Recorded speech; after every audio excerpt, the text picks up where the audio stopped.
Bonjour à tous et à toutes et bienvenue à ce cinquième panel intersectoriel de l'édition 2024 des Dialogues pour le climat. On est choyé de vous avoir avec nous là ce soir.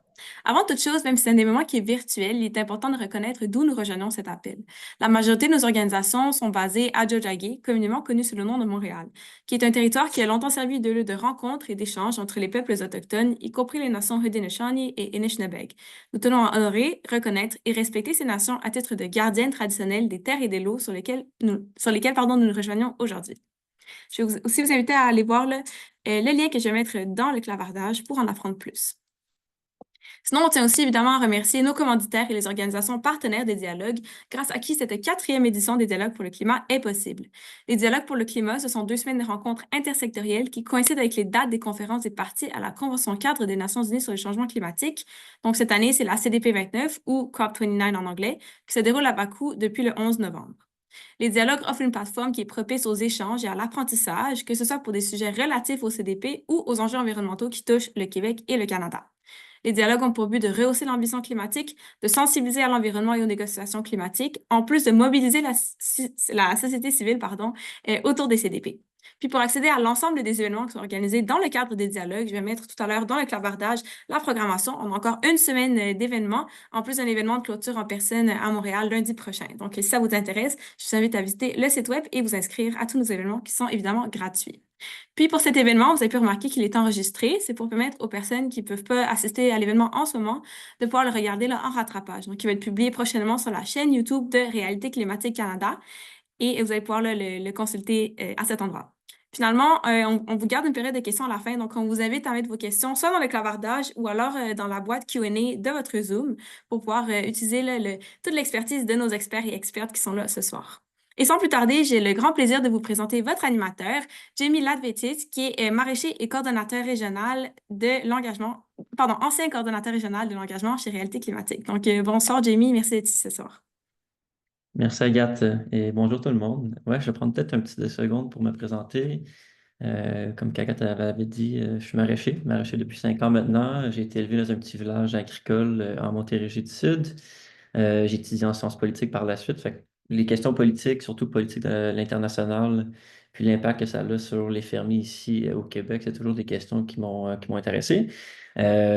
Puis pour cette saison-ci, en fait, quand la saison est finie, j'ai commencé aussi l'école de pompiers que je suis en train de faire présentement.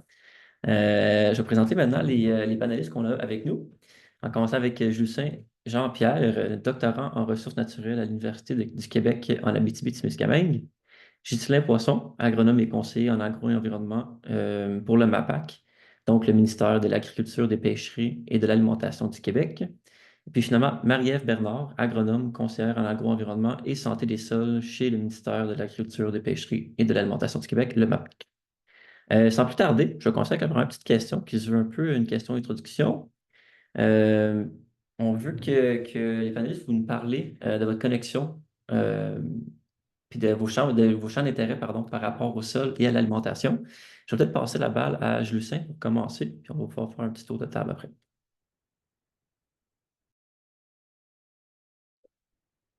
Euh, Bonsoir à tout le monde et merci de m'avoir invité ici sur ce panel. Et moi, je suis Jules Saint-Jean-Pierre, comme vous le savez. Je suis agronome et de profession. J'ai terminé une maîtrise en séquestration de carbone dans les sols tropicaux à l'UQAT et actuellement, je fais un doctorat à l'UQAT. Donc, je suis content d'être avec vous ce soir. Parfait, merci Lucien. Marie-Ève, je lance la balle. Oui, bonjour. Donc, Marie-Ève Bernard, je suis agronome au MAPAC, là, comme Jamie a dit. C'est ça, moi, j'ai terminé mon bac en 2009 à l'Université Laval. Ensuite, j'ai fait une maîtrise en sciences du sol à l'Université McGill. Puis mon projet de maîtrise portait sur justement les émissions de gaz à effet de serre des sols agricoles.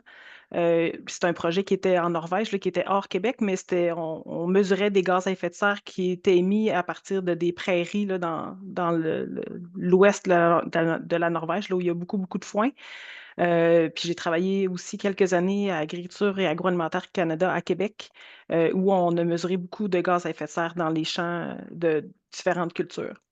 Donc, c'est ça. Mon rôle au MAPAC depuis 4 ans, là, je travaille avec l'équipe santé des sols. Donc, on fait beaucoup de transferts de connaissances. Notre rôle au MAPAC, c'est d'être à jour dans ce qui se fait sur la recherche en lien avec la santé des sols, puis de la transférer aux conseillers de première ligne, aux clubs conseils, aux producteurs, pour qu'ils puissent adopter des meilleures pratiques là, en lien avec la santé des sols. Donc, moi, je suis beaucoup spécialisée dans l'interprétation des profils de sol, de voir en fait comment diagnostiquer si le sol est en santé ou pas. Puis on a une activité qui s'appelle la Caravane Santé des sols où on se promène un peu partout au Québec où on fait de la vulgarisation en lien avec la santé des sols. On va chez les producteurs, on leur parle de profil de sol, de vie dans le sol, de compaction, qui est un sujet extrêmement important en agriculture. Et aussi, on parle de gestion de l'eau parce que l'eau va être des fois un peu trop abondante ou des fois pas assez abondante là, en agriculture. Donc, c'est de mieux gérer l'eau dans les sols agricoles. Donc, merci de l'invitation. Très bien, merci Marie-Ève. À vous maintenant, Ghislain. Vous êtes sur Sourdine, monsieur. Désolé. Bonjour, mon nom est Ghislain Poisson, je suis agronome. J'ai fait une maîtrise en sciences de l'environnement à l'UQAM. Et puis, au fond, moi, depuis mon arrivée à Saint-Hyacinthe, au ministère de l'Agriculture, j'ai eu l'occasion de travailler dans différents secteurs qui ont un lien avec l'agro-environnement, la gestion par bassin versant, la réduction de l'érosion, la géomatique agricole, l'agriculture de précision, aussi tout ce qui a trait avec les changements climatiques, l'adaptation, puis la lutte au changement climatique, c'est des sujets qui m'intéressent beaucoup. On a travaillé dans les dernières années beaucoup à encourager les producteurs agricoles au niveau des cultures de couverture. Fait qu'on a eu pendant 5 ans un programme qu'on soutenait les producteurs agricoles à faire ces pratiques-là. Alors ça, c'était bien plaisant là, de pouvoir encourager les producteurs agricoles à adopter des pratiques agricoles. Fait qu'on travaille beaucoup avec des producteurs de tout genre, au fond, grande culture, production animale, production maraîchère, un peu moins en Montérégie-Est, autour de Saint-Hyacinthe. Fait que c'est en gros nos champs de pratique qu'on touche là, pour notre part. Super, merci beaucoup tout le monde. Étant donné que le thème de la discussion aujourd'hui est les sols comme super-héros du climat, je voudrais placer les bases de cette discussion-là. C'est pour ça que je te pose la question, Julien. Seriez-vous en mesure de nous expliquer le lien entre les sols et les changements climatiques? Merci pour la question et je vais tenter de répondre et tout en essayant d'appuyer sur les résultats de mes recherches en Haïti. Donc, dans le cadre de cette recherche, au niveau de la maîtrise, nous avons eu 3 espèces à tester qui sont Acacia, Prosopis et Leucena, en essayant de voir quels sont les impacts de ces espèces-là sur le stock de carbone et du sol.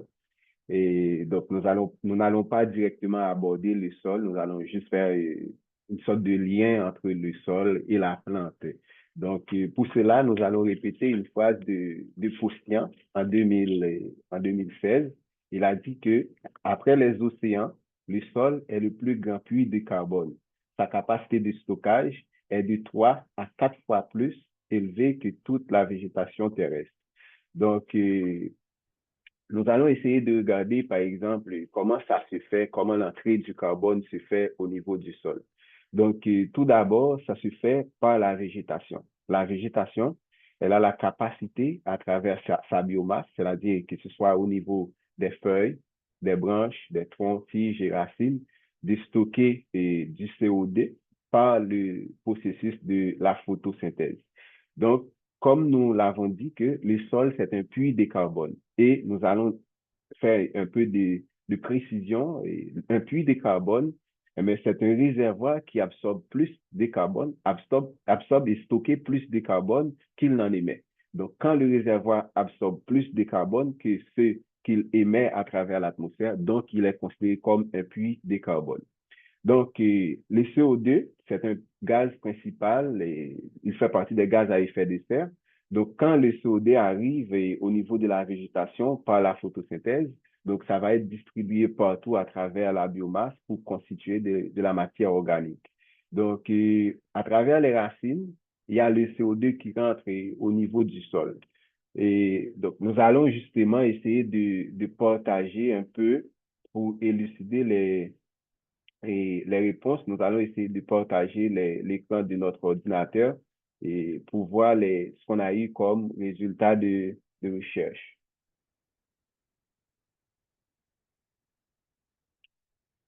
Désolé, juste un peu de temps. Donc, je suppose que vous voyez mon écran.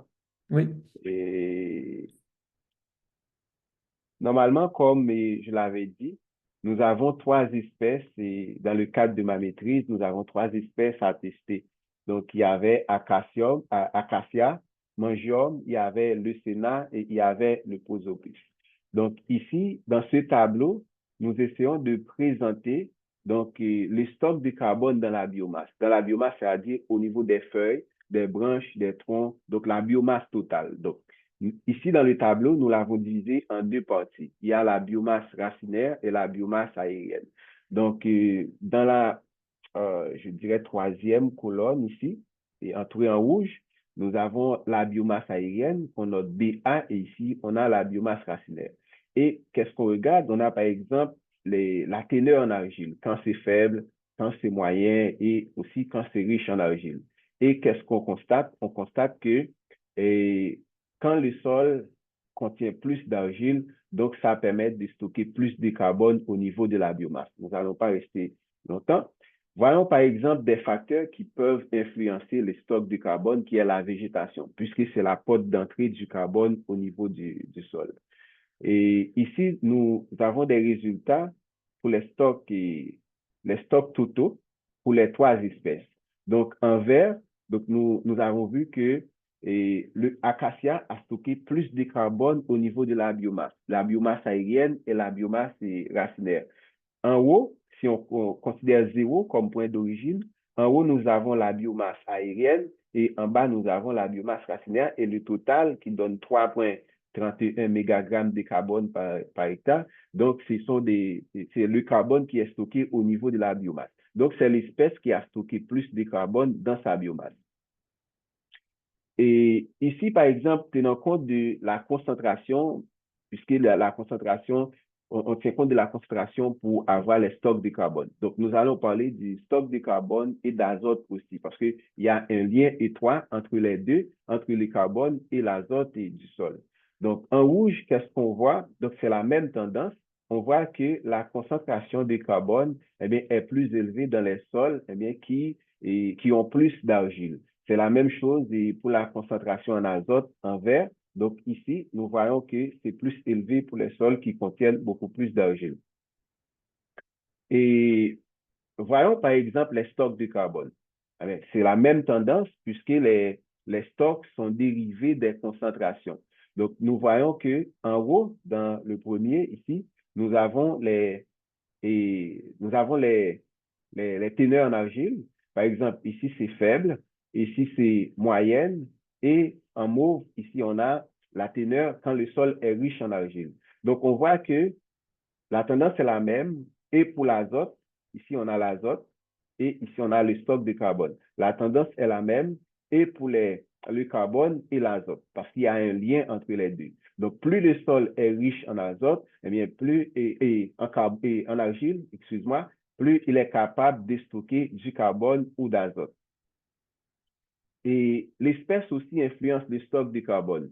Et par exemple, au niveau d'une végétation, que ce soit nous, dans le cadre de notre projet, nous avons construit des forêts énergétiques. Des forêts énergétiques, ce sont des forêts qu'on a mis en place avec des espèces légumineuses à croissance rapide. Ces espèces ont la capacité de stocker du carbone.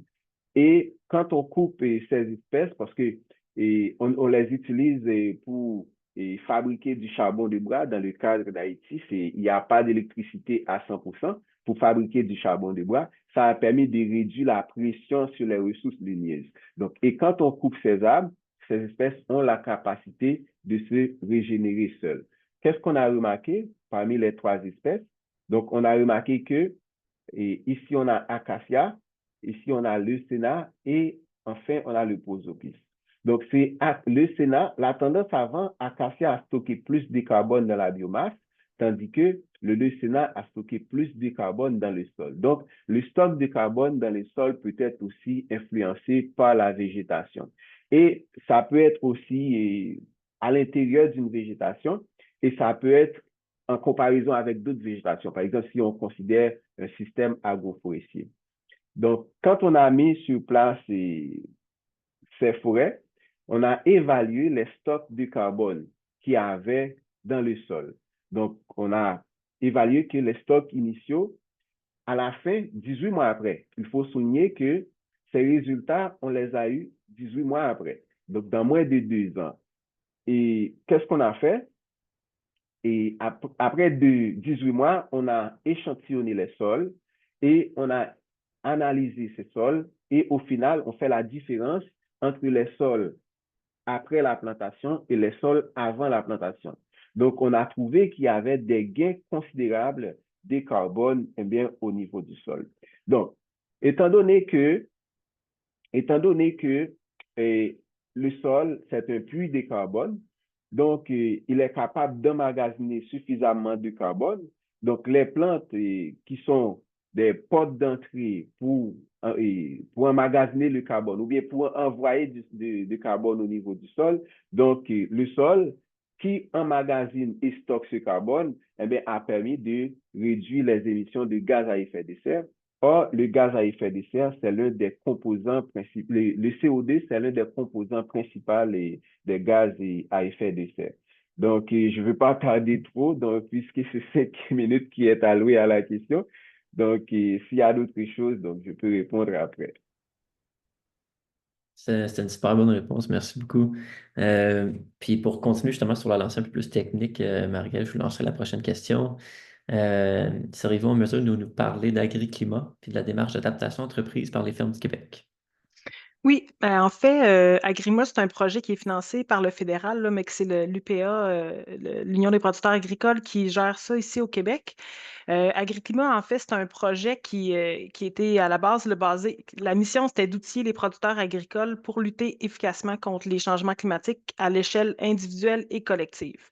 Fait que le projet a commencé en 2017 où, dans le fond, le projet, les gens qui travaillaient sur ce projet-là, ont analysé les données de Ouranos, les données sur les changements climatiques qui s'en venaient, puis pour voir comment comment les changements climatiques vont impacter l'agriculture au Québec dans les 15, 20, 30, 50 prochaines années, pour que les producteurs puissent s'adapter, puis aussi atténuer les impacts des changements climatiques sur leur entreprise. Donc, ces scénarios-là qu'ils ont mis en place, qui ont étudié, sur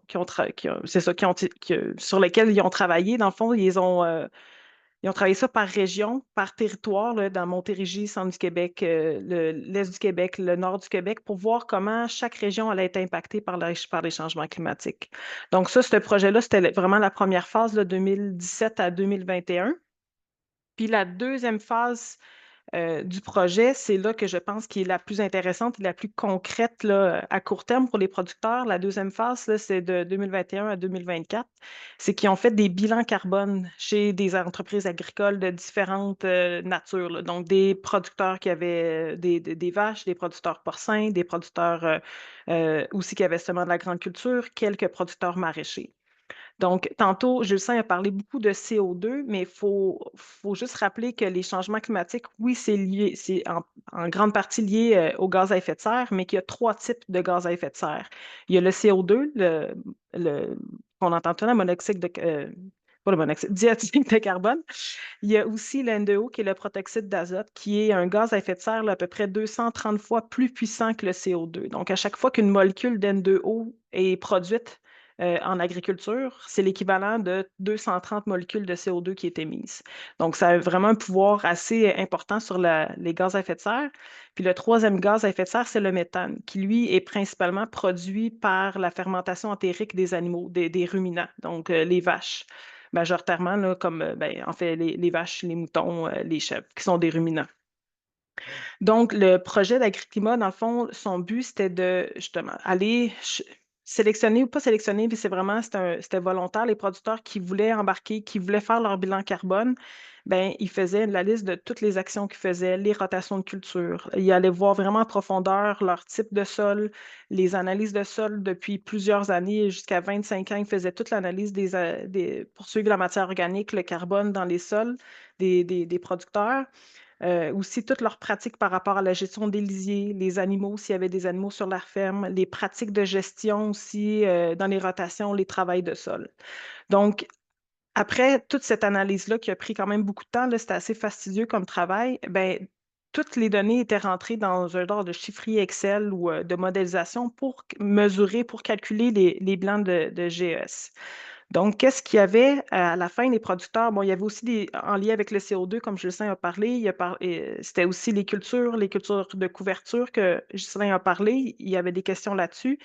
Les questions aussi par rapport à ce que les producteurs avaient des bandes riveraines. Donc, est-ce que les producteurs avaient planté des arbres sur le bord des cours d'eau? Parce que ça peut avoir un impact assez intéressant pour la séquestration de carbone à long terme. Donc, vraiment, là, les questions étaient très, très larges sur les pratiques. Puis à la fin, le bilan, dans le fond, dressait un portrait assez juste sur est-ce que l'entreprise était capable de séquestrer du carbone. Donc, comment on séquestre du carbone? Comme Justin l'a dit, c'est avec la photosynthèse. Parce que quand les plantes font de la photosynthèse, ils prennent le CO2 de l'air, de l'eau, puis ils transforment ça en sucre qui s'en va dans les racines, qui fait la matière organique, puis il y a une partie qui est exportée là, quand on récolte le grain. Mais dans le fond, les producteurs avaient la quantité de CO2 qui était captée par leur sol, par leurs plantes. Donc, ça, c'était un chiffre qui était positif. Puis, à l'inverse, bien pas à l'inverse, mais en contrepartie, il y avait aussi toutes les émissions qui étaient calculées. Donc, avec le nombre d'animaux qu'il y avait, le type d'alimentation, comment la fosse était gérée. Aussi, la fosse, ça, c'est la structure d'entreposage pour les lisiers, comment c'était géré. Ils calculaient la quantité de méthane qui était produite sur les entreprises et la quantité de N2O qui était produite.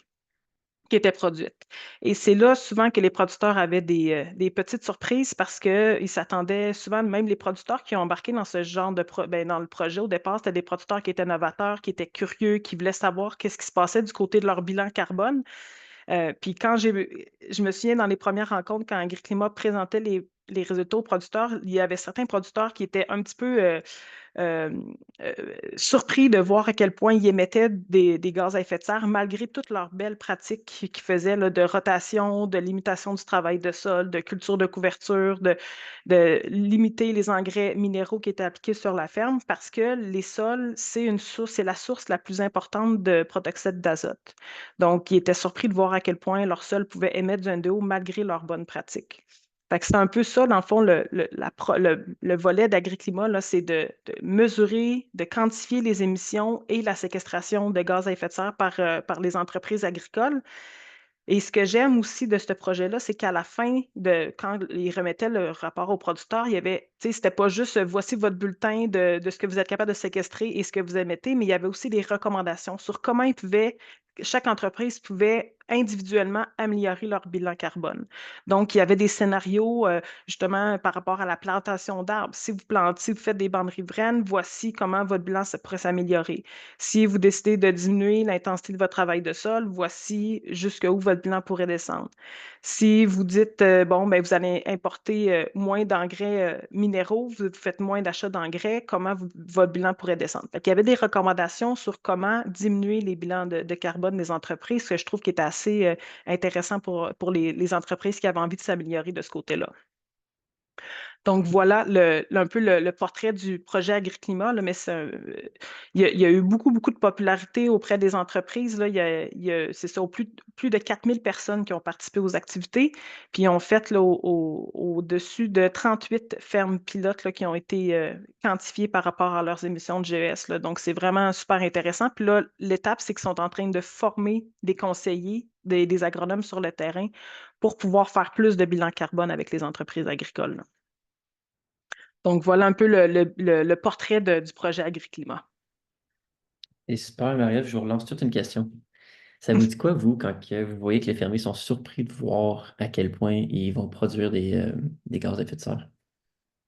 Malgré le En fait qu'ils fait, c'est que ça pensaient, n'avait malgré le jamais fait qu'ils étaient été fait. optimistes. Là, moi, quand j'ai fait mon projet de maîtrise de 2009 à 2011, là, on était comme c'était vraiment les gaz à effet de serre, on entendait parler dans ce temps-là que l'agriculture était responsable d'à peu près 10%. On connaissait à peu près des pourcentages très collectivement, mais individuellement, il n'y avait jamais d'informations qui étaient, ben pas jamais, il ne faut pas dire jamais, mais il y avait très peu d'informations qui passaient de la recherche aux producteurs à ce moment-là, à savoir c'est quoi chez eux le bilan? Tu sais, parce qu'on parlait de CO2, fait que pour eux, c'était du transport, c'était les engrais, mais il y avait très peu d'informations qui étaient données sur les producteurs par rapport à ce qui était produit par les sols.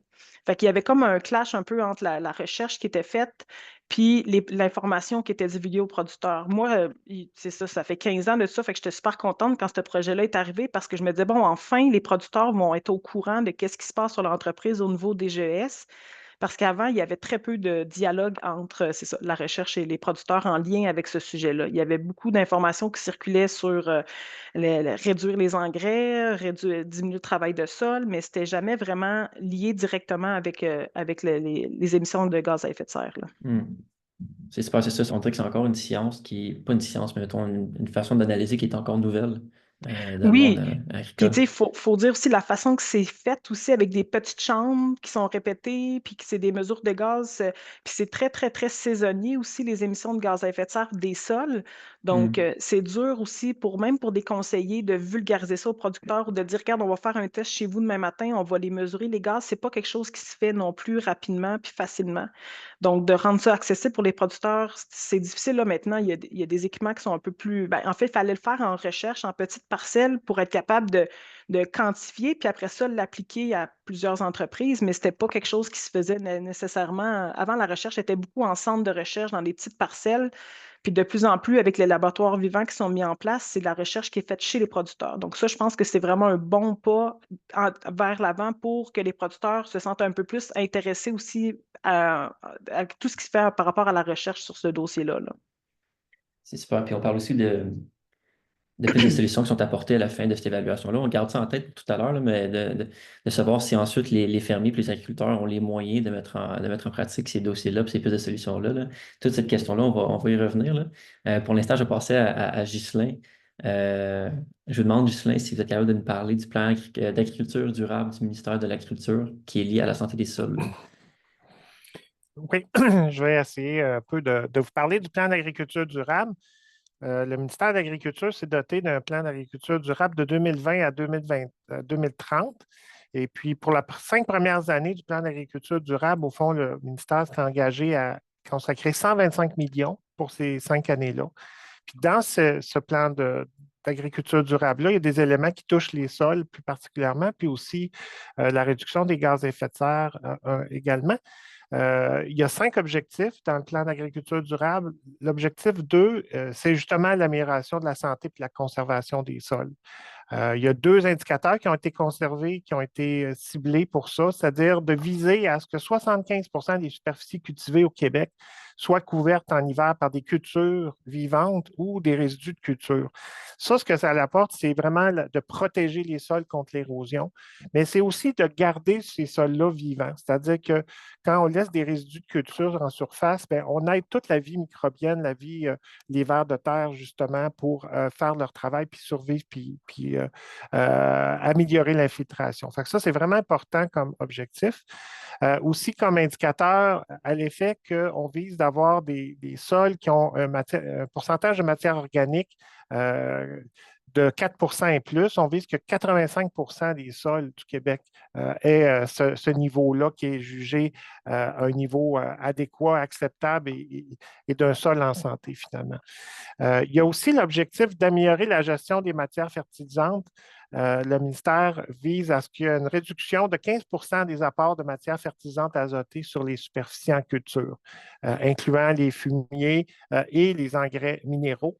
Alors, on veut finalement compter davantage sur les cultures de couverture pour l'apport d'azote, etc., puis de rationaliser au maximum finalement les apports d'azote, ce qui réduirait à ce moment-là par la bande les pertes là, en termes de protoxyde d'azote, parce que vu que si on gère plus efficacement notre azote, bien, on va avoir moins de pertes dans le système des sols finalement. Cet argent-là, finalement, il y a beaucoup de fonds qui vont être dédié aux producteurs agricoles qui mettent en place des bonnes pratiques. On parle de rétribution des pratiques agro-environnementales pour 70 millions. Alors, il y a des cohortes, là, il y a des appels de projets là, à chaque année qui ont été dans les 3 dernières années pour recruter les producteurs agricoles pour qu'ils s'engagent à mettre en place les types de pratiques qu'on soutient pour justement couvrir les sols, améliorer les rotations et aussi améliorer la biodiversité.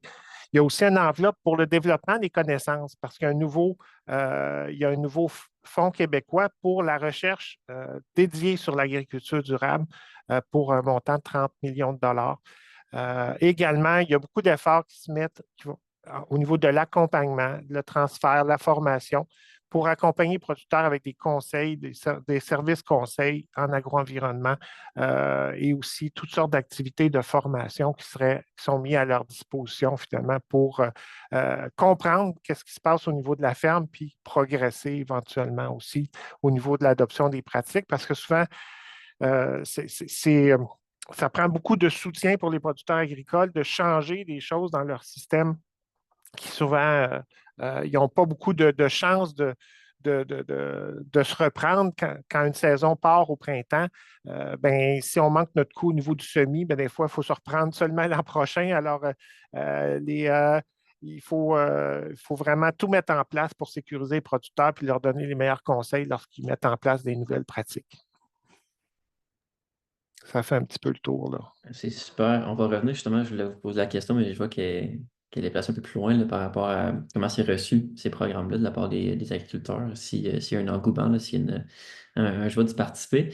Mais avant de me rendre là, j'ai une question pour tout le monde. Est-ce que justement l'outil des sols, c'est un outil qui est à portée de tous et de toutes? S'il y en a qui veulent se proposer en premier.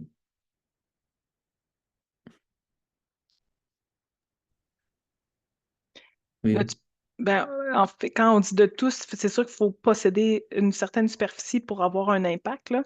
Mais moi, je pense que même, bon, là, on parle des producteurs agricoles, ça, c'est sûr qu'ils ont de grandes superficies, mais même nous, dans nos pratiques, même dans nos jardins, dans les jardins communautaires, dans dans l'agriculture urbaine, je pense qu'il y a des pas qui peuvent être faits. Ghislain, tantôt, il parlait qu'on encourage les producteurs à laisser des résidus de culture à la surface des champs à l'automne, de garder des cultures vivantes le plus possible, des cultures de couverture, des céréales d'automne. Il faudrait oui, les agriculteurs ont des grandes superficies qui peuvent couvrir, mais nous, comme citoyens, dans nos jardins, dans les jardins communautaires, on peut aussi faire l'effort de garder des résidus, jamais laisser du sol à nu. Des fois, c'est toujours la guerre à la gestion des mauvaises herbes dans nos petits jardins, puis on veut tout désherber, on veut tout que ça soit propre, mais quand on fait ça, on enlève aussi de la vie dans le sol. Fait que, oui, il faut trouver un équilibre là-dedans, comme les producteurs doivent trouver un équilibre entre la gestion des mauvaises herbes, les herbicides, mais de ne pas laisser des sols à nu, laisser des couvertures, laisser des cultures de couverture. Fait que je pense que, en tant que citoyen, il faut se poser des questions à savoir qu'est-ce qu'on est prêt à faire chez nous. Puis c'est sûr que nous, comme intervenants en agriculture, c'est sûr que pour moi, le sol est à la portée de tous pour des changements climatiques parce que pour moi, le sol, c'est ce qui est le plus important dans une entreprise agricole. On a beau avoir le plus beau tracteur du monde, si on n'a pas des sols pour cultiver, on ne fera jamais d'agriculture sans sol. Mais on peut faire de l'agriculture sans tracteur, par exemple. Bon, peut-être au Québec, c'est un petit peu plus difficile, là, vous allez me répondre, là, mais ça se fait quand même. Dans plein de pays, il y a de l'agriculture sans grande machinerie. Fait que je pense qu'il faut faire attention à nos sols. Au Québec, on a des sols qui peuvent être super fertiles, super productifs, mais si on ne fait pas attention à ces sols-là, on émet beaucoup de de N2O, de protoxyde d'azote par les mauvaises pratiques, puis on ne produit pas plus de rendement et on ne produit pas plus de volume et de qualité de nourriture non plus, là. Fait que je pense que oui, le sol, c'est un super outil qu'on peut, capter du carbone via les plantes, puis on peut tenter de réduire nos émissions de N2O du sol en faisant des meilleures pratiques, puis en ayant un sol qui est en meilleure santé, là. Puis aussi, Marie-Ève, au fond, une des choses qu'on peut faire chez soi, c'est aussi mieux recycler nos feuilles mortes, par exemple, plutôt que de tout mettre ça dans un sac, dans des dizaines de sacs qui sont ramassés à la rue. Mais souvent, c'est comme un paillis qui peut alimenter les vers de terre, alimenter la vie du sol, qu'on peut mettre comme paillis ou déchiqueter directement dans le gazon, puis nos vers de terre vont s'en occuper. On évite aussi du méthane si ces feuilles-là se ramassent dans des conditions anaérobiques. Il y a plein de choses qu'on peut faire. Puis effectivement, les sols, c'est quelque chose que drôlement, on n'explore pas tant que ça. Hein. Quand est-ce qu'on prend une pelle puis on va voir en profondeur nos sols? Je pense qu'on aurait tous intérêt à mieux comprendre nos sols, puis à aller voir un peu les différentes couches, puis à voir qu'est-ce qui se passe. C'est plein de vie, c'est plein de racines. Puis c'est la base de nos plantes, là, finalement, puis de nos aliments. Euh, Vous m'entendez là? C'est vrai? OK. Et moi, dans ce contexte, je vais juste un peu dire un peu de contraire. Je suis complètement d'accord avec vous, mais c'est dans le cas où on reste dans le contexte du Québec. Moi, je vais aller plus ou moins à l'international puisque, comment on dit? On dit penser globalement, agir localement. Donc, oui, c'est un vrai outil qu'il faut bien sûr protéger et qui a la capacité d'emmagasiner du carbone. Mais est-ce que tout le monde a accès au sol? Et dans mon cas, chez moi, je dirais non, parce que le pays, c'est un pays à 75% agricole, donc c'est 75% agricole, mais pourtant, c'est le pays, il y a beaucoup, beaucoup de pentes, jusqu'à 80% de pentes en Haïti. Moi, je viens de Haïti. Moi, je parle du contexte de Haïti. Donc, comment les gens ils cultivent? Donc, imaginez-vous qu'il y a une superbe pente et que ces gens cultivent à travers ces pentes. Donc, le sol n'est pas couvert. Donc, il n'y a pas beaucoup de végétation. Et quand l'eau arrive, c'est l'érosion totale. Donc, à ce moment-là, le carbone qui se trouve dans le sol va être libéré au niveau de l'atmosphère. Donc, est-ce que tout le monde a accès au sol? Dans le contexte de mon pays, je dirais non. C'est vrai que tout le monde a un endroit pour s'héberger, mais tout le monde, agricolement, tout le monde n'a pas accès au sol. Donc, c'est ça que je voulais juste ajouter. Une très bonne nuance à apporter, évidemment. C'est pas tout le monde qui a accès directement à un lot de terre pour utiliser l'outil. Il y a toujours un enjeu de classe ou même de situation familiale. Nous autres, on était assez chanceux d'avoir une partie de terre qui était réservée à ma famille, mais c'est pas le cas pour tout le monde. Euh, on va passer à une question un peu plus politique. Encore une fois, lancée à tout le monde. Euh, à quoi ressembleraient des politiques alimentaires qui favoriseraient l'autonomisation des communautés par le biais de l'alimentation puis de la durabilité au Québec et à l'international? En gros, à quoi ça ressemblerait des politiques qui pourraient augmenter la sécurité alimentaire? Puis là, on peut parler tant au Québec qu'à l'international qu'au fédéral. Je vous laisse la carte blanche là-dessus. Euh, Puis je vais aussi ouvrir la table à quelqu'un qui est assez brave pour se prononcer en premier. C'est une question plus politique. Oui, Marie-Ève, déjà Ah démutée. non, mais j'allais dire, est-ce qu'on a le droit de parler de politique, Justin? On est plus là pour le technique, mais c'est sûr, tu sais, sans aller dans qu'est-ce qu'on devrait faire, mais je pense que de favoriser l'agriculture locale, l'agriculture de proximité, je pense que déjà là, on ne peut pas être contre cette vertu-là, de voir comment on va est-ce que c'est sous forme de subvention, on ne pourra jamais obliger les gens, mais tu sais, comment faire en sorte que de rendre si on met tant d'énergie à garder nos sols en santé, à accompagner les producteurs à faire des meilleures pratiques, je ne vois pas pourquoi toute cette belle énergie-là servirait à produire de la nourriture qui s'en va à l'extérieur du Québec. Fait que je pense qu'on devrait favoriser les producteurs ici parce que les producteurs ils nous disent jamais non quand on leur parle d'améliorer leur santé de leur sol, mais quand on leur parle de rotation, de cultiver des plantes comme, mettons, des haricots secs, des légumineuses, qui se fait pas beaucoup dans la région, dans toutes les régions, ou même des légumes de conserverie avec des compagnies qui en font aussi, qui font de la conserverie, ben, c'est difficile d'avoir des contrats, c'est difficile d'avoir un marché. Fait que c'est sûr que de développer des marchés comme ça de niche, développer du marché pour que les producteurs puissent cultiver autre chose qu'un maïs, soya, ben, c'est sûr que s'ils ont accès à un acheteur proche, local, qui va y offrir un bon prix, il va être beaucoup plus enclin à adopter ces nouvelles cultures-là que s'il faut tout passe par la bourse puis que c'est le maïs plus soya qui est le plus payant. Fait qu'il faut, je pense, favoriser des marchés qui vont permettre aux entreprises de produire des aliments locaux de bonne qualité puis qu'eux aussi puissent en tirer profit de ces cultures-là. Là. Fait que ça soit à petite échelle ou à grande échelle, mais il faut qu'on puisse trouver un marché pour les producteurs de produire autre chose que juste du maïs, du soya, qui présentement, c'est ce qui est le plus payant pour eux encore. Là. Comme dit Marie-Ève, je pense sans entrer profondément au niveau politique, mais je pense qu'il faut aussi reconnaître qu'on a en tout cas, nous, on en côtoie des producteurs agricoles qui ont vraiment à cœur de ce qu'ils font comme métier, puis qui aussi de plus en plus, finalement, l'expliquent à la population dans des blogs, même maintenant dans des émissions comme Feu vert. On entend le signal des producteurs agricoles qui parlent à la population. Je pense qu'il ne faut pas tout le temps lancer la pierre et dire ah, les producteurs, c'est des polluants. Ben, c'est aussi des gens qui nous nourrissent, puis qui ont une fierté, puis qui cherchent à bien faire les choses puis à s'améliorer avec le temps. Par exemple, la Fédération des producteurs de lait cherche à réduire son empreinte carbone au niveau de la production de lait. Il y a plein d'efforts comme ça qui sont faits quand même par ces gens-là. C'est sûr qu'il reste du travail à faire. Mais il faut écouter ce qui se passe au niveau agricole, il faut les accompagner, les encourager plutôt que lancer la pierre. Oui, tout à fait d'accord. Lucien, est-ce que vous voulez acheter quelque chose? Moi, j'ajoute pas beaucoup de choses. Je vois que la question est un peu politique que technique, mais ce que les panélistes ont dit, c'est vraiment important parce qu'il faut éduquer, il faut mieux, je dirais, mieux éduquer les producteurs et de l'importance des sols, comment cultiver dans les sols et je pense que c'est vraiment important dans ce contexte-là. Donc, j'ajoute pas beaucoup, donc c'est un peu politique et technique. Merci. Merci à vous, je l'apprécie. Euh, Maintenant, une question à regard croisé là, pour Ghislain puis Marie-Ève. Ça revient un peu à ce que je disais tantôt après votre propos, Ghislain. À travers vos emplois respectifs, avez-vous observé une conscientisation croissante de la population québécoise face à l'importance des sols, surtout dans le contexte des changements climatiques? Puis si ce n'est pas le cas, comment est-ce que vous penseriez que le message pourrait être mieux reçu si on avait ce pouvoir-là?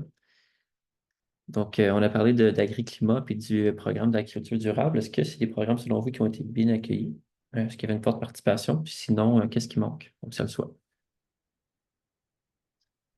Ben, moi, je pense qu'ils ont tu sais, c'est le genre de projet que ça prend un peu de temps à embarquer les producteurs parce que c'est beaucoup de paperasse, c'est beaucoup de collecte d'informations, c'est beaucoup de collecte de données qui peuvent des fois décourager des producteurs tu sais, qui ont beaucoup d'informations à collecter.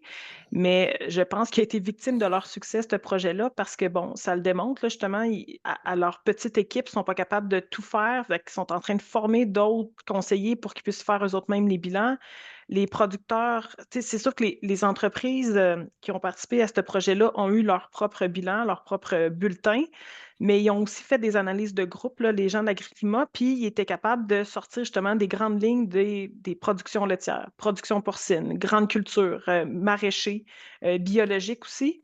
Donc, je pense que pour les producteurs, tant qu'ils sont les premiers à participer à ces projets-là, des fois, ça peut être assez exigeant, demandant, mais à force d'en faire et de pouvoir se comparer avec d'autres entreprises qui ont à peu près le même volume qu'eux, les mêmes superficies, dans les mêmes régions, les mêmes productions, c'est là qu'ils ont vu l'impact que ça avait, ce genre de projet-là. Fait que oui, je pense que ce projet-là un parmi tant d'autres, là, a permis aux producteurs de vraiment se sensibiliser sur l'importance de la santé des sols, euh, l'impact que leur production avait sur les changements climatiques. Puis je suis convaincue que ce projet-là va faire des petits puis ça va continuer d'une autre façon ou en tout cas plus globalement, là. Puis nous, bon, moi puis Justin, tantôt, il en parlait depuis 2018. Justin, il y avait le nouveau prime vert où il y avait des subventions de l'aide financière pour les cultures de couverture. Justin, avant que moi j'arrive au MAPAC en 2020, il y a eu une explosion de demandes là, où on avait, juste en Montérégie, on a eu des fois 600 demandes de producteurs pour de l'aide financière pour les cultures de couverture. Donc, il y a vraiment eu une curiosité, un vouloir de les essayer au moins, puis de voir qu'est-ce que ça faisait, au moins de voir ce que ça avait un impact positif sur leur sol, sur leur rendement. Donc, oui, on voit quand même une certaine conscientisation de la population agricole en lien avec la santé des sols, Mais c'est ça, c'est des pratiques qui prennent, comme Ghislain disait, ils sèment une fois, ils récoltent une fois par année, la majorité des producteurs. Fait que de voir l'impact de ces pratiques-là, des fois, il faut quand même être patient. C'est pas quelque chose, pas miraculeux, là, toutes ces pratiques-là, ça prend du temps, ça prend de l'énergie, ça prend de la patience, puis de l'observation, de voir qu'est-ce qui fonctionne le mieux, puis comment on peut améliorer ces pratiques-là avec le temps.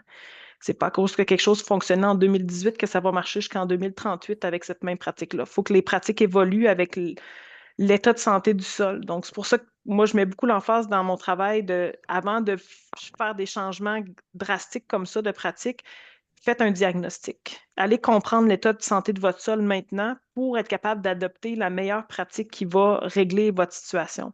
Puis ça se peut que ça prenne 2, 3, 4 ans avant de régler une problématique de sol, mais il faut que les producteurs comprennent au départ de où ils partent pour savoir jusqu'où ils peuvent aller, là, dans les potentiels justement de séquestration de carbone puis d'amélioration de la santé des sols. Moi, j'ajouterais au fond la population québécoise qu'on a plus de contact, c'est nos producteurs agricoles, finalement. Puis ils sont quand même très proches de la nature, veut pas, parce qu'il pleut, ils ne peuvent plus aller au champ. Fait que, ils les voient, les changements climatiques, puis les événements extrêmes là, de pluie là, abondante là, qui causent des fois des retards pour retourner au champ, etc. Puis des problèmes au niveau du drainage. Fait qu'ils sont sensibles. Moi, j'en ai pas rencontré des producteurs climato-sceptiques qui ne veulent rien savoir, finalement. En tout cas, je ne sais pas si toi, Marie-Ève, tu en as eu.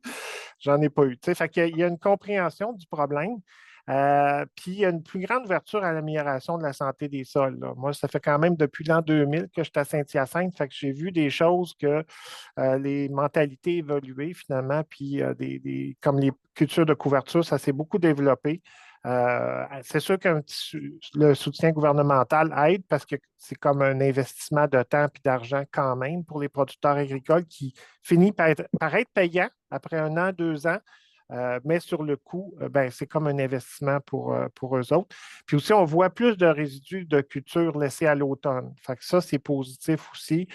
Des champs de maïs, de soya qui ne sont pas labourés à l'automne, qu'il y a un travail qui est refait ou qu'un semi-direct qui est fait l'année suivante, bien ça aide beaucoup la protection des sols contre l'érosion.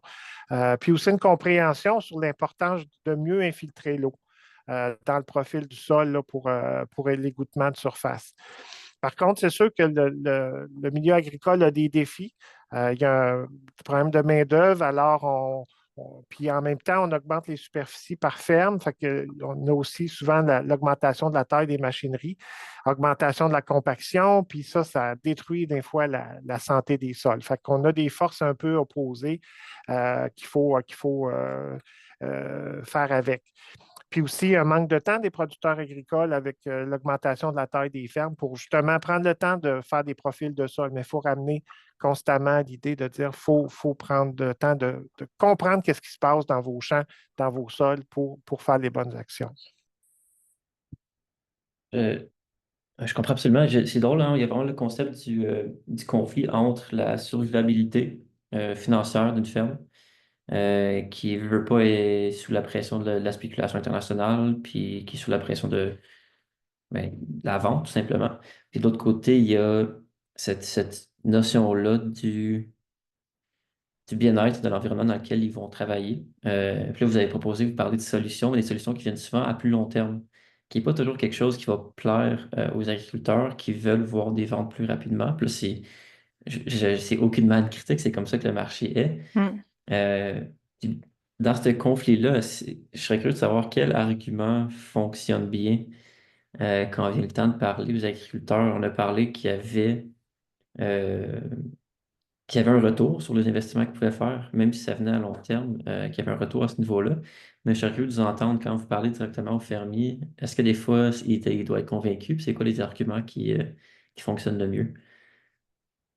Ben, je pense qu'il n'y en a pas un qui ne doit pas être convaincu. Tu sais, il y a tous les producteurs nous parlent d'argent quand on parle de santé des sols. Tu sais, la difficulté, moi, que je vois, c'est que c'est très facile de calculer des coûts de production. Comment ça coûte? Tu sais, on leur dit, bon, semer des cultures de couverture, c'est bon pour la santé des sols. OK, combien ça me coûte? Bon, ben, ça dépend ce que tu sèmes, ça dépend, vas-tu louer un équipement ou tu l'as chez toi? Quel taux de semis, quelles espèces? Bon, vas-tu le détruire chimiquement ou mécaniquement ou ça va mourir à l'hiver? Tu sais, les coûts on a des agroéconomistes qui sont super bons pour calculer ça. Puis souvent, quand on fait ces simples calculs-là, on arrive à finalement, ça me coûte quelque chose semer des cultures de couverture. Puis là, pour les gens qui ne connaissent pas c'est quoi des cultures de couverture, c'est par exemple, le blé, on va le semer au printemps, au mois avril-mai, puis on va le récolter au mois de juillet-août. Puis on sort le grain, il reste la paille. On peut décider de la vendre ou de la laisser au champ.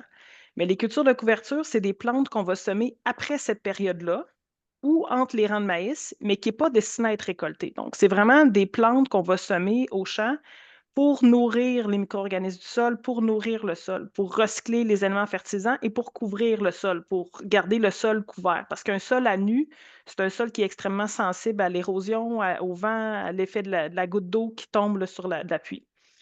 Fait que pour moi, ça, c'est simple, calculer des coûts de production. Mais moi, ce que je dis souvent aux producteurs, je dis j'aimerais tellement ça qu'on puisse calculer le coût que ça vous coûte de rien faire. Donc, ça veut dire de ne pas protéger vos sols à l'hiver.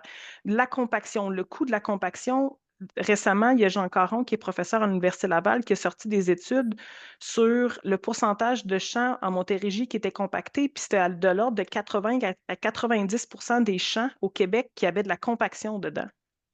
Pour moi, ça, quand j'entends ça, ça me fait mal au cœur parce que je me dis un sol compacté, comme le dit Ghislain, c'est un sol qui infiltre moins d'eau. Donc, quand on parle de changement climatique, si ton champ est compacté, tu as de la pluie qui arrive, mais comme ton champ est compacté, l'eau ne rentre pas dans le champ, tu as de l'érosion de surface. Fait que tu as du ruissellement. Fait que là, tu perds de l'eau, tu perds du sol. Puis après ça, tu as une période de sécheresse où, comme ton eau ne s'est pas infiltrée dans ton profil, ben, tu n'as pas d'eau qui est disponible parce que ta nappe est très, très basse parce que l'eau ne s'est pas infiltrée dans le profil de sol. Fait que, encore une fois, c'est des coûts qu'on n'est pas capable de calculer, mais qui existent. Fait que moi, c'est souvent ça que je dis aux producteurs. Je dis, c'est beau, tu vois tes cultures de couverture, tes pratiques liées à la santé des sols comme des dépenses, mais moi, je les vois plus comme des investissements parce que rien faire aujourd'hui, ben, ta relève dans 25 ans, ça va coûter encore plus cher de faire cette transition-là. Fait que c'est beaucoup là-dedans de jouer un peu dans les émotions des producteurs pour que ce soit la relève, l'impact que ça a sur le sol, parce que si on parle juste de coût de production, c'est clair qu'à court terme, amener des nouvelles pratiques, allonger les rotations, diminuer acheter des pneus de meilleure qualité pour diminuer la compaction, tout ça, ça a un coût. Mais le coût de rien faire, je pense, est plus élevé que le coût de faire quelque chose à court terme. Mais il faut regarder à long terme aussi en agriculture. Ce n'est pas quelque chose qui est à court terme, là. Fait que ça, c'est les arguments que j'utilise. Mais des fois, c'est vendeur, des fois, ça ne marche pas. Il faut y C'est un aller argument autrement. qui fonctionne, je pense, bien au-delà de l'agriculture, hein. Le prix de Ouais, rien faire maintenant peut être beaucoup plus grand que ouais. le prix de. Ouais. De Puis moi, faire quelque chose. j'ajouterais Ouais. aussi que quelque chose qui est fort pour convaincre un autre producteur, c'est un témoignage d'un producteur qui Mm. a changé ses pratiques puis qui témoigne après coup comment que ça a été bénéfique pour lui, puis au fond, que là, c'est gagnant pour lui. Parce que nous, on arrive, on est un peu de l'externe, mais un producteur qui a une ferme, qui risque un peu son gagne-pain finalement en faisant des changements, ben, c'est très fort pour convaincre un collègue. L'autre chose aussi, des fois, de faire des petits essais, des petites parcelles, d'essayer la pratique sur une petite parcelle, ben, des fois, c'est moins dispendieux, c'est plus accessible, ça donne le temps au producteur de s'adapter puis de voir par lui-même qu'est-ce qui se passe, puis qu'est-ce qu'il aime moins aussi, là. Fait que ça, c'est une autre approche aussi, de faire des petits essais en petites parcelles. J'ai bien aimé ton point, Ghislain, sur le fait d'avoir voyons, des cas vécus de producteurs. Puis c'est un peu ça avec le plan d'agriculture durable que Ghislain a parlé. Là, il y a des cohortes là, qui ont été formées par dans le fond, c'est un groupe entre 5 et 15 producteurs qui se regroupent ensemble sur un thème particulier. Puis là-dedans, dans ces cohortes-là, dans le fond, il y a des mentors, là, des producteurs qui ont de l'expérience sur un sujet en particulier. Fait qu'il y a des cohortes sur la santé des sols, sur la compaction, sur les cultures de couverture, sur la santé des sols en général. Puis là-dedans, il y a toujours des producteurs qui sont un peu curieux, qui n'ont pas fait grand-chose encore, ou qui se questionnent à savoir qu'est-ce qu'ils pourraient faire. Puis il y a toujours des producteurs dans ces groupes-là qui sont expérimentés, qui ça fait plusieurs années, puis qu'eux autres, qui ont plus envie d'être là pour jaser, parler de leur expérience. Parce que Justin a raison, nous, comme conseillers, on peut essayer de leur sortir n'importe quelle bonne excuse, bonne argument, mais il n'y a rien de meilleur qu'un producteur qui parle avec un autre producteur pour se comprendre entre eux en termes de machinerie, d'expérience, de sol, de terre. Puis ça, c'est super gagnant. Moi, j'assiste à beaucoup de rencontres de cohortes, là, puis je trouve ça merveilleux à quel point les producteurs entre eux sont capables de se rassurer, de dire je vais être là. Tu sais, ça, je l'ai déjà essayé, ça marche moins bien. Puis qu'ils cheminent tout ensemble parce que c'est ça, je trouve que c'est une belle façon. Fait que l'argumentaire, souvent, c'est pas tant. Tu sais, quand ça vient de nous, c'est pas toujours gagnant, mais quand c'est un autre producteur qui dit exactement la même chose que nous, on y a dit il y a 2 semaines, ben là, ça prend encore plus de valeur pour le producteur. Fait que le partage, pour ça, tu sais, Ghislain, il parlait là, en Montérégie, là, c'est sûr que c'est notre territoire, là, mais dans les dernières années, il y a des producteurs qu'on voit un peu plus souvent sur la place publique, qui prennent de la place, qui parlent de ces pratiques-là, qui parlent de leur expérience, à quel point, oui, côté qualité de sol, ils se sont améliorés, mais à quel point aussi, aux côtés de leur portefeuille, ils n'ont pas perdu à faire ces pratiques-là. Puis que là, ils commencent justement à voir les gains de ces changements-là. Puis que le 5-10 ans de testing, de tests, puis de voir comment que ça fonctionne, bien que c'est payant de le faire. Puis comme Ghislain disait, de faire des petites parcelles, de tester en petite échelle, voir qu'est-ce qui fonctionne, puis après ça, de l'adapter à plus grande échelle sur l'entreprise. Là, c'est le genre d'argument qui est qui fonctionne Hmm. assez bien normalement avec les producteurs, là. Ouais, de mettre de l'avant des expériences qui ont fonctionné, justement, là. Ça se veut un milieu qui est un peu conservateur, là. C'est dans les façons de pratiquer l'agriculture, là, juste parce que c'est un milieu qui est quand même fragile. Fait qu'on a peur de prendre des grands risques des fois, là. Fait que de faire venir quelqu'un qui a eu du succès, ça doit effectivement être assez efficace. Ouais. OK, super. On est bientôt rendu à la fin, là. Il me reste quelques questions en backup, là. Je rappelle au public, si jamais vous avez des questions à poser, que vous pouvez faire par le chat ou par la section Q&A qui devrait être située en bas de votre Zoom. Euh, je vais passer à la prochaine question. Question assez importante. On a parmi nous, parmi les panélistes, un académique et puis deux personnes qui sont fonctionnaires de l'État. Comment est-ce qu'on fait pour briser les silos et s'assurer que les entreprises, les gouvernements, les ONG environnementales, puis les académiques collaborent sur ce sujet crucial, pardon. Est-ce que selon vous, il y a un manque de collaboration en ce moment ou est-ce qu'on est sur la bonne voie au Québec? Justin, est-ce que vous seriez prêt à répondre à la question? On vous a pas entendu depuis un petit bout. Ouais, je pense que c'est une question extrêmement importante parce que euh, nous avons je dirais cette connaissance, mais l'une des choses les plus importantes, c'est de sensibiliser. C'est la sensibilisation et la formation des gens sur les impacts du changement climatique. Donc, il faut sensibiliser les gens, il faut former les gens, il faut leur dire, bon, voilà, et comment comment il faut voir la question du changement climatique. Et par exemple, j'ai pris l'exemple des forêts. Donc, chez nous, par exemple, les gens utilisent les ressources ligneuses. Donc, par exemple, le pays n'est pas électrifié. Donc, qu'est-ce qu'on fait? On coupe les bois, on plante pas. On coupe les bois, on coupe les arbres, que ce soit le manguier ou autre. Donc, ce sont des arbres qui font partie des systèmes agroforestiers. On coupe les arbres. Et vous savez que les arbres ont la capacité d'emmagasiner non seulement du carbone au niveau de leur biomasse, mais aussi de transférer du carbone au niveau des sols. Donc, il faut sensibiliser les gens sur l'importance des arbres, qu'il ne faut pas couper les arbres, mais il faut aussi viser à mettre une alternative. Pourquoi je dis une alternative? Prenons l'exemple chez nous, le pays n'est pas électrifié. Donc, pour s'échauffer, pour cuisiner, il faut du charbon de bois. Il y a des gens qui exploitent les bois pour faire du charbon, pour vendre, soit pour envoyer leurs enfants à l'école. Donc, comment dire à quelqu'un qui a une parcelle ou quelques hectares de terrain de ne pas couper des manguiers puisque ça lui appartient et que lui, il n'a pas d'autres sources pour envoyer ses enfants à l'école ou bien pour cuisiner ou bien pour générer un peu d'économie. Donc, c'est ce qui a poussé le CECI à mettre en place ce projet climat. Climat, c'est en créole chez nous, mais en français, cela signifie travailler ensemble pour s'adapter au changement climatique. Il y a plusieurs projets. En Haïti, il y a Climat Nord, il y a Climat Grand Sud. Donc, ce sont des projets qui visent à mettre en place des alternatives pour les paysans, c'est-à-dire des forêts énergétiques. Donc, ces forêts, comme je vous ai dit, ce sont des forêts constituées d'espèces à croissance rapide. Moi, personnellement, j'ai vu des arbres qui ont une hauteur de 12 mètres dans moins de 3 ans. Dans moins de 3 ans. Donc, les gens, qu'est-ce qu'ils font?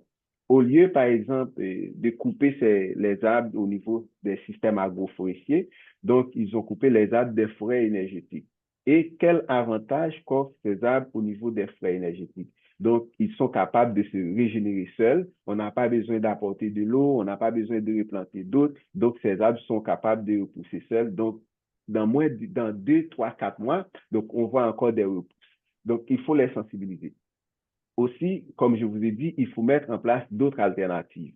Et je pense, est-ce qu'on n'est pas sur la bonne voie? Je pense qu'on est sur la bonne voie parce que avant, à l'heure actuelle, le sujet du changement climatique, c'est quelque chose qui préoccupe le monde. Donc, partout, on en parle. Peut-être qu'on n'est pas encore arrivé à un stade, je dirais, significatif par rapport à nos recherches, parce que c'est un sujet complexe aussi. Mais je pense que quand même, on est sur la bonne voie et quand même. J'aime l'optimisme. Euh, Marie-Ève puis Ghislain pour la même question. Vous êtes sur sourdine, Ghislain? Ouais, Oui. voilà. Ben, moi, je participe à des rencontres d'organismes de bassins versants qui sont plus axés sur la gestion de l'eau, mais qui cherchent justement à concerter là, justement les entreprises, les producteurs agricoles, les gouvernements municipaux, locaux, également des observateurs, des gens des ministères importants aussi. Alors, sur l'enjeu de l'eau, il y a déjà ce forum-là, où dans l'étape de concertation, on essaie au fond, identifier identifier les priorités, les enjeux principaux, les projets qui pourraient venir en soutien avec ça. Mais c'est sûr que l'enjeu des changements climatiques est moins central là, à ces organismes-là. Et puis, peut-être, mais on voit quand même des initiatives des municipalités qui font des consultations sur justement la réduction des gaz à effet de serre, etc.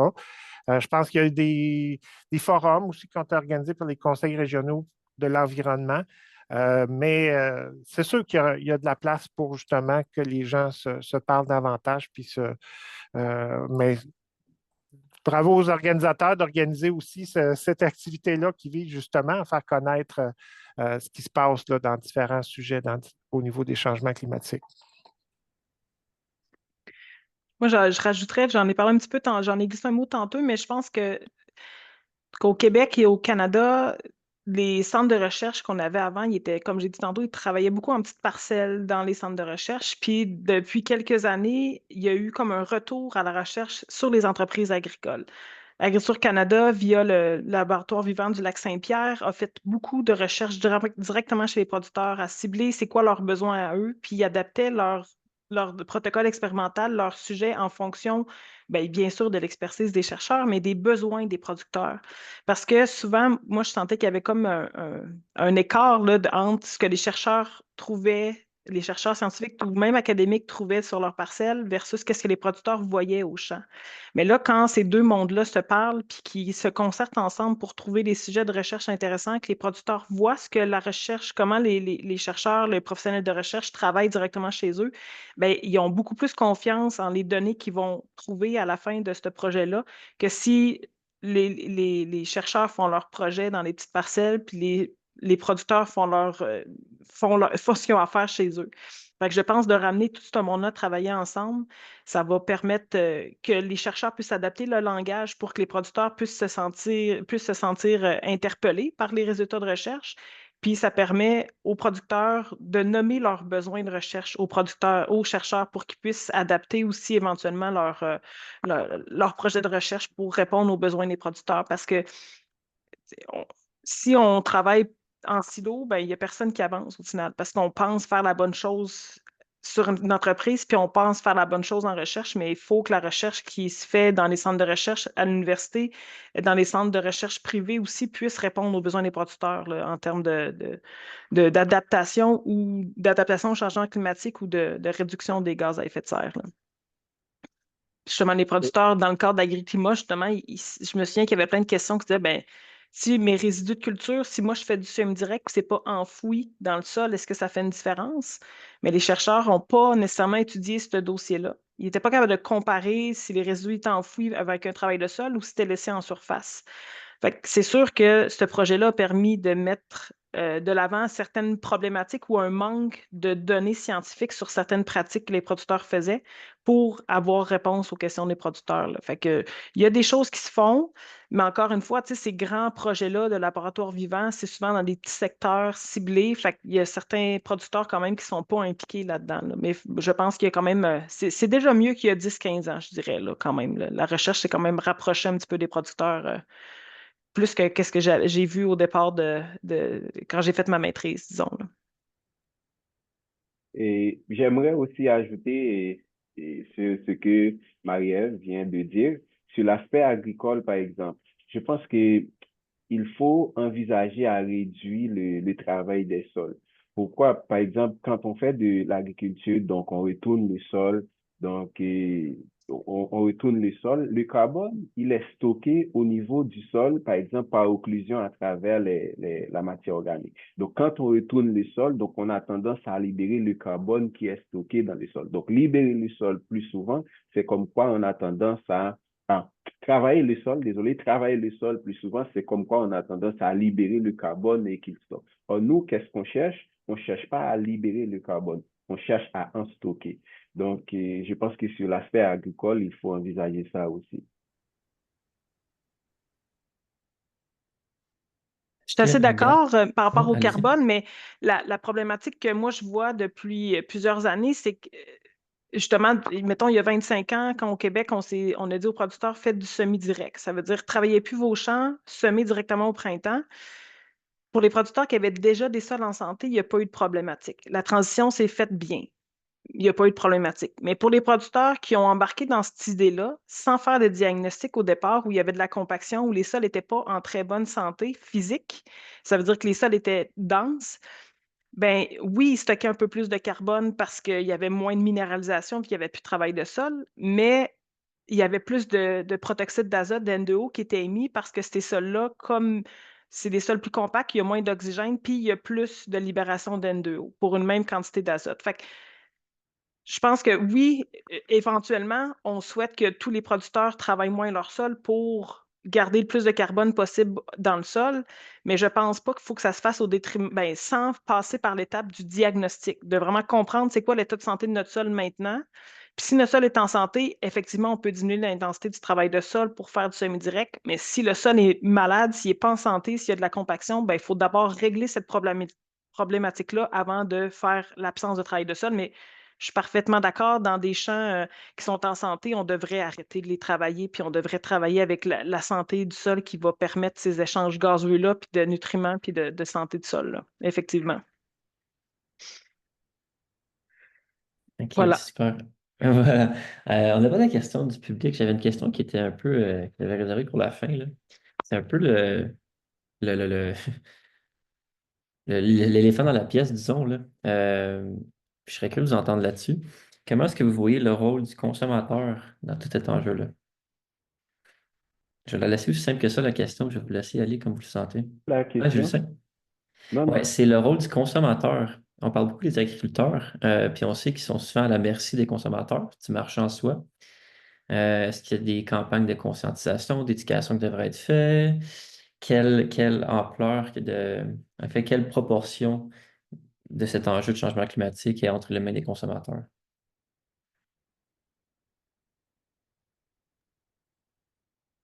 Oui, Ghislain.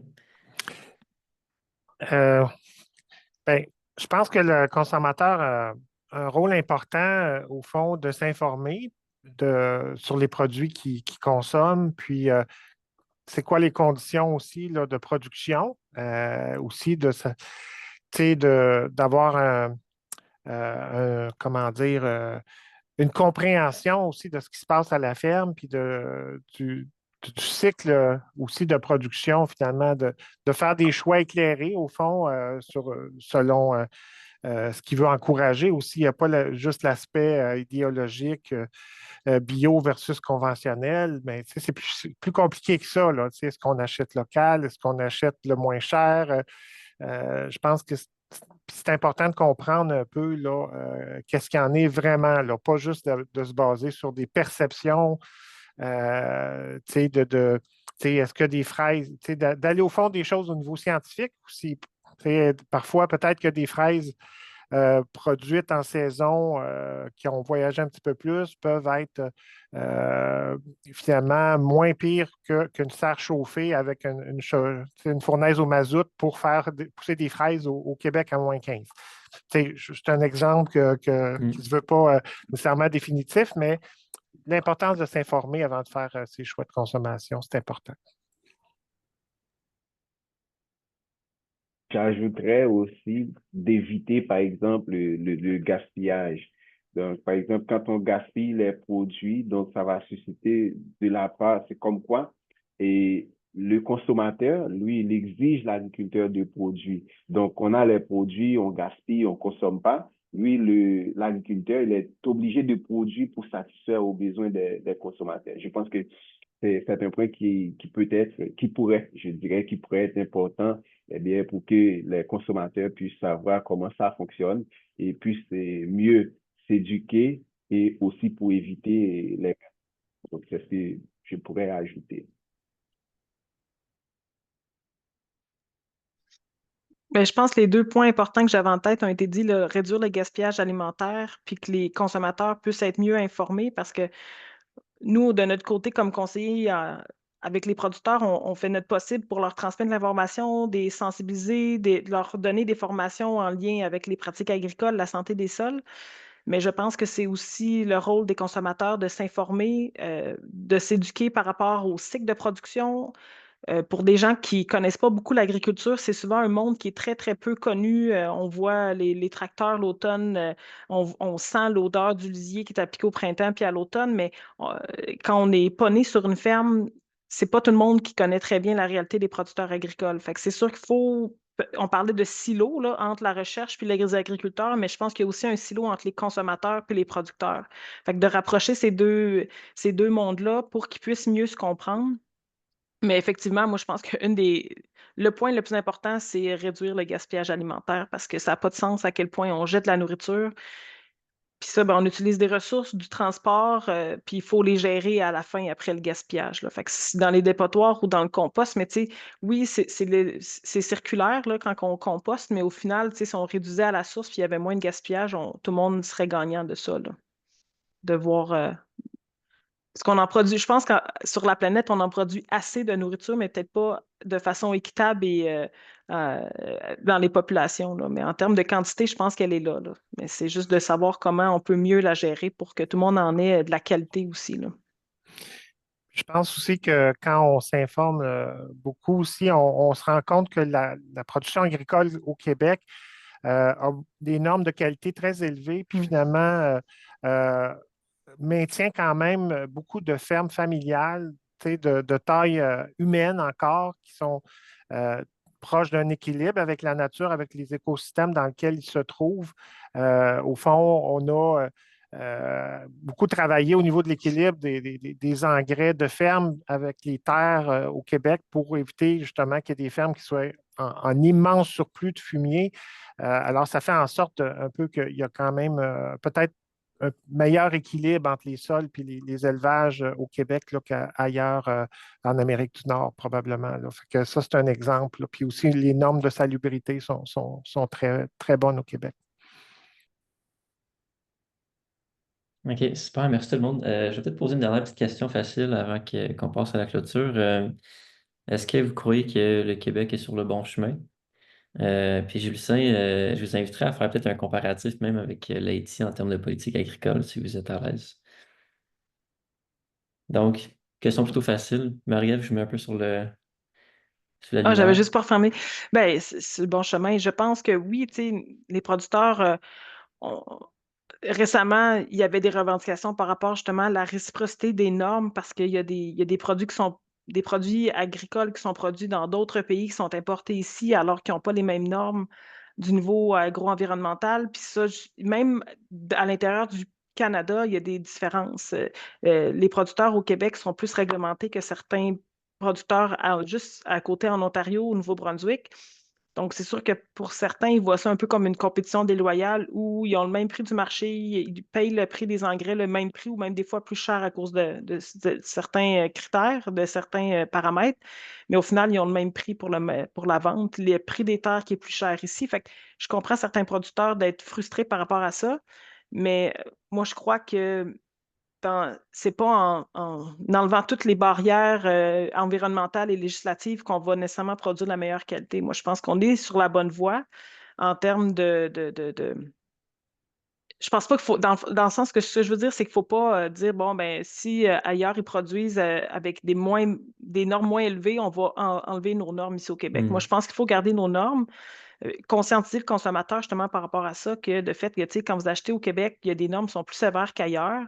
Fait que oui, des fois, vous payez un peu plus cher, mais la qualité, elle est meilleure aussi. Fait que de faire comprendre ça aux consommateurs. Puis en termes tu sais, pour les producteurs, moi, je pense qu'il y a énormément de chemin qui a été fait depuis 15-20 ans en termes de santé des sols, mais il en reste encore à faire. Comme a dit Ghislain, là, tu sais, on se bat quand même contre une industrie où ils vendent des plus gros tracteurs, des plus grandes machineries parce que, comme a dit Ghislain, il y a de plus en plus des fermes qui sont un peu plus grosses, qui ont de moins en moins de main-d'œuvre. Donc, c'est sûr ils ont pas toujours le choix d'acheter de la machinerie un peu plus lourde qui fait de la compaction. Fait que on se bat un petit peu contre tout ce marché-là, mais je pense quand même qu'on a fait des pas énormes, mais il en reste à faire là, en agriculture, là. J'adore le point de les valeurs sont incarnées dans les politiques Mm, québécoises, sont bonnes, puis ça montre qu'on est sur la bonne voie. Mais là, c'est plus une ouais, question de savoir comment naviguer avec la compétition qui ne suit plus ouais, nécessairement les mêmes standards de valeur. mm. J'adore. De promouvoir ce qu'on fait de bien ici, je pense que c'est d'être capable de le dire haut et fort que nos producteurs font des bonnes choses ici, là. Que même s'il y a de la réglementation, c'est pas. Oui, c'est certains producteurs peuvent voir ça comme limitatif, alors que moi, je vois plus ça comme des opportunités d'avoir un meilleur bilan au final, là. Parce que on va les subir les impacts des changements climatiques. Donc, si on est capable de produire en produisant moins, puis en étant moins dépendant justement de ces facteurs externes-là, d'engrais, de chimie, ben, les producteurs Hmm. vont être gagnants au final, là. J'applaudis la réponse. Julien, je voyais que vous avez le micro. Je voulais pas trop commenter sur ça parce que moi, je connais pas trop le Québec, mais je pense qu'au Québec, il y a beaucoup de normes. Je pense que c'est un endroit où il y a beaucoup de normes et par rapport à ce que moi, j'ai lu principalement à travers les réglementations de ça. Mais je vais pas trop opiner dessus. C'est une réponse très politique. Ouais, allez-y, Ghislain. Ben, moi, je pourrais dire que j'ai bon espoir qu'on va voir des belles avancées dans le domaine de l'agroenvironnement, dans le domaine de la lutte contre les changements climatiques. Euh, Entre autres parce qu'on a des entrepreneurs agricoles qui sont vraiment aguerris puis remarquables là, au Québec. On a des leaders aussi qui savent tracer les voies d'avenir un peu dans ça. Je m'inquiète, j'ai quand même des inquiétudes parce que tu sais, il y a tout un aspect de cohésion puis de contrat social qui me semble fragile quand même là, entre les producteurs, tu sais, toutes les organisations qui font de la réglementation, entre le public, des fois, qui veut vivre en campagne, mais pas avoir de mauvaise odeur jamais. Il y a quand même un équilibre fragile qui est parfois inquiétant là, pour le futur aussi. Là. Mais j'ai plus d'espoir que d'inquiétude. Je pense que je me situe pas mal à la même place. On pourrait peut-être faire un dernier petit tour de table pour un petit mot de la fin. Je peux le commencer, là. Je veux juste commencer en vous remerciant. Une belle discussion, super nuancée, mais en même temps très technique, qui m'en a beaucoup fait apprendre. Donc, merci de votre présence, merci de l'honnêteté aussi. Est-ce que vous auriez quelque chose à ajouter, Justin, Marie-Ève ou Ghislain, sur la discussion?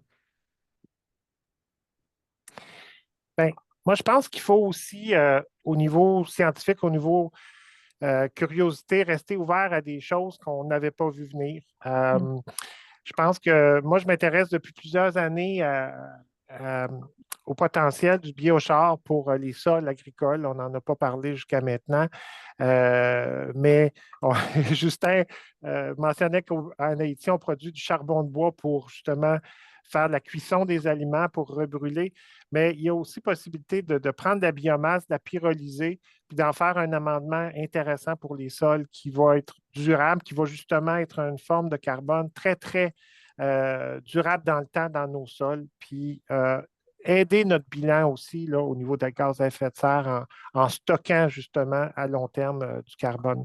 Fait que ça, c'est une des choses, entre autres, là, que je pense qu'on va peut-être voir au Québec. Il y a une grosse usine qui est annoncée au Côte-Nord pour produire 10 000 tonnes de biochar par année. Reste à voir si, parce qu'au niveau agricole, c'est encore très, très peu connu, c'est encore très, très peu accessible. Mais moi, j'ai espoir de voir ça avant si peu. Malheureusement, chez nous, il n'y a pas encore cette technologie, mais je l'espère quand même. Mais pour finir, j'aimerais dire que même à de très petites quantités, donc l'accroissement de la quantité de carbone dans le sol peut avoir des impacts significatifs dans la réduction des émissions de gaz à effet de serre, tenant compte du réservoir sol, tenant compte de la grandeur, de la capacité de ce réservoir. Donc, même de très petites quantités peuvent avoir des impacts très, très significatifs. Donc, il faut agir localement.